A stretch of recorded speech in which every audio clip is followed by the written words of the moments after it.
जी आज की डेट और आज के टाइम के मुताबिक मेरे साथ अब शर्त रख लें कि अगर गोगी भट्ट पकड़ा गया हो या किसी भी इदारे एजेंसी या इदारे की तहवील में हो, कोई ऐसा चक्कर नहीं है। ये रूमर्स हैं, जिस वक्त वो पकड़ा जाएगा अगले दिन उसकी प्रेस कॉन्फ्रेंस होगी।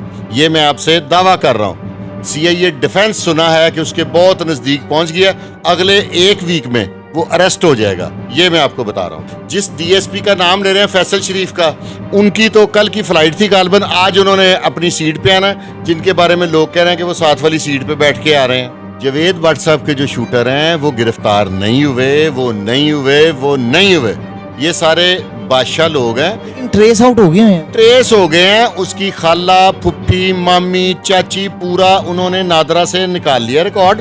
हर चीज उनको पता है पुलिस को। ये यूट्यूब के सारे अपने वो व्यूवर्स बढ़ाने का एक तरीका है। ये इससे अनारकी फैल रही है, इससे हलचल मच रही है और सारा एक गंद फैल रहा है और बड़ी सख्त ज्यादती हो रही है। इनकी छोटी छोटी शरारतों की वजह से ना ये दुश्मनी पे पानी नहीं डाल रहे, ये उस पर पेट्रोल डाल रहे हैं। अब एक का इंटरव्यू चलाया, दूसरे का, और वो भी मैं तो उन्हें कहूँगा शहजादे ही कहूँगा कि वो यूट्यूब पे गोतीफी भट्ट एक मिच्योर आदमी है, उनको भी चाहिए अपने अल्फाज पे गिरफ्त रखें। कैसर भट्ट को भी चाहिए। और अगर वो गलत इंटरव्यू दे रहे हैं तो कम से कम ये जो यूट्यूबर है ना उसको कटिंग कर दें यार, इस पे पेट्रोल ना डालें, आग को बढ़ाएं ना, इसको ख़त्म करने की कोशिश करें। अस्सलाम वालेकुम नाजरीन, आपका मेज़बान हसन अस्करी, आप देख रहे हैं वामी पाकिस्तान। जिस तरह के नाजरीन आप सोशल मीडिया को खोलते हैं तो आपको यूट्यूब पे हर जगह पे नज़र आ रहा है कि गोगी भट्ट की गिरफ्तारी हो गई और तरह तरह के ह्यूमर्स और अफवाहें बगैर किसी तस्दीक के। और मैंने आपको पहले भी कहा और इंशाल्लाह इन फ्यूचर भी मैं अपनी हर चीज़ का जो है ना वो क्या कहते हैं कि एहतसाब करता रहूँगा, अपनी हर बात को ऑथेंटिक करके आप तक पहुँचाऊँगा, ताकि मुल्क में, मेरे शहर में कोई बदनज़मी, कोई बद इंतज़ामी पैदा ना हो और इस्तेकाम रहे। बहरहाल मेरे साथ मेरे बड़े शाह जी हैं, वो रोज़ मेरे से नाराज़ होते हैं कि भाई तुम मेरे पास आए थे सवाल करने, लेकिन मैं बार बार आता रहूँगा क्योंकि मैं इनका छोटा भाई हूँ। सर सलाम अलैकुम। वालेकुम सलाम, इसमें कोई शक नहीं, आप मेरे भाई हैं और बहुत प्यारे भाई हैं। अच्छा शाह जी, मुझे एक बात बताएं कि ये सारे आप यूट्यूब खोले तो नज़र आ रहा है गोगी भट्ट की गिरफ्तारी। इस तरह हो सकता है कोई इदारा इतनी अचीवमेंट करे और बगैर प्रेस कॉन्फ्रेंस के जो है और यहाँ किसी तस्दीक के तो ये काम कर जाए, इस तरह हो सकता है? ओ मेरे बादशाह, ये ना ये यूट्यूब के सारे अपने वो व्यूवर्स बढ़ाने का एक तरीका है। ये इससे अनारकी फैल रही है, इससे हलचल मच रही है और सारा एक गंद फैल रहा है और बड़ी सख्त ज्यादती हो रही है।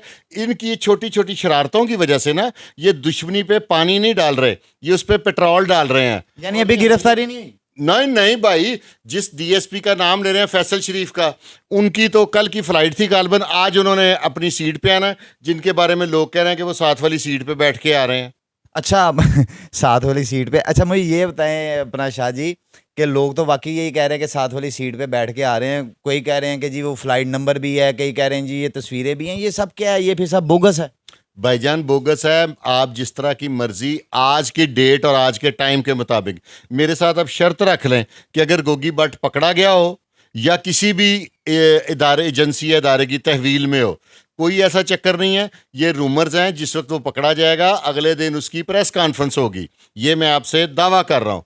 पुलिस ने, लेकिन सीआईए डिफेंस सुना है कि उसके बहुत नज़दीक पहुंच गया, अगले एक वीक में वो अरेस्ट हो जाएगा। ये मैं आपको बता रहा हूँ। यानी कि ये है कि अपनी कोशिशें जारी रखी हुई हैं महकमे ने। हाँ नहीं, वो तो जितने भी, ये नहीं कि गोगी भट्ट, जितने आज तक एब्सकॉन्डर्स हैं ना, सबके लिए वो अलर्ट बैठे हुए हैं और दिन रात सीआईए का काम ही ये है। लेकिन सीआईए का इतना एक बड़ा खतरनाक नाम था, उसको पता नहीं ओसीयू कर दिया। ओसीयू से उसकी कोई दहशत और, लेकिन क्रेडिबिलिटी तो वही रहेगी ना, कारकर्दगी तो उनकी वही है। बिल्कुल। अच्छा मैं यहाँ पे ना इसी से रिलेटेड एक सवाल पूछ लूँ, सीआईए की आपने बात की, ये जो शूटर ट्रेस आउट हुए थे, क्या अभी तक वो गिरफ्तार हो चुके हैं जावेद भट्ट साहब वाले? जावेद भट्ट साहब के जो शूटर हैं वो गिरफ्तार नहीं हुए। ये सारे बादशाह लोग हैं, लेकिन ट्रेस आउट हो गए हैं। ट्रेस हो गए हैं। उसकी खाला, फुफ्फी, मामी, चाची, पूरा उन्होंने नादरा से निकाल लिया रिकॉर्ड। हर चीज उनको पता है पुलिस को, और कितनी की देर भागेगा। बकरा है ना, उसकी माँ कब तक खैर मनाएगी? साल में एक दफ़ा बकरा ईद तो आएगी, पूरा साल वो बच जाएगा, ईद पे तो कुर्बान होगा। ये झूठ है। और ये जो बुजुर्ग शूटर है ना 65 साला, ये भी उस कीमे वाली मशीन में से इसका गुजरना ज़रूरी है भाईजान। लोग शायद कीमे वाली मशीन को शूटर भूल गए, तभी इन्होंने दोबारा कार्रवाइयाँ शुरू कर दी हैं। शाहजी मुझे ये बताएं कि आया इन फ्यूचर में गोगी भट्ट की गिरफ्तारी मुमकिन हो जाएगी? भाईजान आज तक माँ सवाए वो जो 13 कत्ल हुए थे कृष्ण नगर में और नगीना खानम के कत्ल के अलावा कोई ऐसा केस है जो पुलिस ने ट्रेस ना? नहीं नहीं नहीं नहीं नहीं। पुलिस 8, 10, 15 दिन में, मैंने आप ही के प्रोग्राम में कहा था कि 10 दिन में शूटर ट्रेस हो जाएंगे, और वो शूटर ट्रेस हो गए। जी बिल्कुल, आपने कहा भी था, वो वीडियो भी हमने चलाई हुई है। ठीक हो गया। अब तो ये भी मैं कह रहा हूं कि ये भी ट्रेस हो गए हैं। अब पकड़े जाना जाहिर है, जब एक ये बिल्ली चूहे का खेल खेल रहा है, वो कितनी की देर छुपेगा, कितने के बिल्लों में छुपेगा? उसे अरेस्ट होना पड़ेगा और उसे बताना पड़ेगा कि उसने ये कभी गुनाह क्यों किया। अच्छा शाह जी, आखिर में एक सवाल कर लूँ, और सवाल बड़ा इंपॉर्टेंट है कि देखें, इधर से गोगी भट्ट की भी गिरफ्तारी हो रही है, उधर से कैसर भट्ट और मीर फतेह की भी गिरफ्तारी की बातें हो रही हैं, ठीक है। क्या आया इनकी दोनों की गिरफ्तारियां हो जाएं और ये पुलिस अपना रोल अदा करते हुए ये दुश्मनी को ख़त्म करा सकती है एक जगह पे बैठा के? बेशक ये अपने मामलात को फेस करें कानूनी तौर पर, जो भी इन पर एलिगेशन है, लेकिन ये दुश्मनी ख़त्म हो जाए। क्या आप ये देखते हैं कि ये दुश्मनी ख़त्म होगी? भाईजान, इस दुश्मनी की वजह से ना कई लोगों का चूल्हा जल रहा है, बड़ी दुनिया का रिजल्ट चल रहा है। उन लोगों ने ये दुश्मनी खत्म नहीं होने देनी। हाउ इट इज पॉसिबल कि एक बंदे का बड़े लोगों का इनकी दुश्मनी से मुफाद है। एहसन शाह को 5 करोड़ इस दुश्मनी की वजह से मिल रहा था, नहीं तो उसे 500 नहीं मिलना था। अच्छा, ये अब यूट्यूबर भी बड़ी आग लगाते हैं इनके बारे में। भाईजान, ये थोड़ी सी ज्यादती कर रहे हैं। ये देखे ना, अब एक का इंटरव्यू चलाया, दूसरे का, और वो भी मैं तो उन्हें कहूंगा, शहजादे ही कहूंगा कि वो यूट्यूब पे गोतीफी भट्ट एक मिच्योर आदमी है, उनको भी चाहिए अपने अल्फाज पे गिरफ्त रखें। कैसर भट्ट को भी चाहिए। और अगर वो गलत इंटरव्यू दे रहे हैं तो कम से कम ये जो यूट्यूबर है ना, उसको कटिंग कर दें यार। इस पे पेट्रोल ना डालें, आग को बढ़ाएं ना, इसको ख़त्म करने की कोशिश करें। आप किसी के घर की आग बुझाने की कोशिश करेंगे, अल्लाह आपको आग से बचाएगा। ये ज्यादती है यार।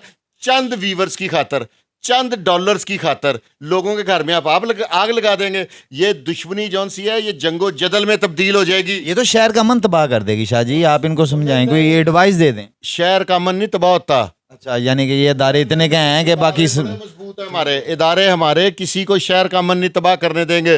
देख लेना, जो करता है वो कीमे वाली मशीन का हिस्सा बन जाता है। बहरहाल नाजरीन, ये थे हमारे साथ हमारे बड़े भाई और सीनियर एनालिस्ट फुरकान शाह साहब, और इनसे हमारी अथेंटिक की हुई तकरीबन हर बात जो है ना, वो 100% ना हो तो 90% लाजमी कन्फर्म होती है। इसलिए 99% है, बिल्कुल 99% है। ये 10% तो मैंने खुद काम किए हैं शाह जी। लेकिन ये है कि मेरे बड़े भाई हैं, इसलिए मैं इनके पास आ जाता हूँ ताकि मेरी एक तसल्ली हो जाए। बाकी जो सोर्सेज मुझे इन्फॉर्मेशन देते हैं, वो मुझे उन पर इतना यकीन नहीं होता, क्योंकि ये मेरे पर्सनल सोर्स और बड़े भाई हैं। बहरहाल, अगर आपको ये प्रोग्राम अच्छा लगा हो और इसमें किए गए क्वेश्चन आपको अच्छे लगे हो, उनकी राय देनी हो, तो कमेंट सेक्शन में आके ज़रूर बताइएगा। आखिर में इजाज़त चाहते हुए आपका मेज़बान हसन अस्करी आपको कहेगा अल्लाह हाफिज़, पाकिस्तान जिंदाबाद।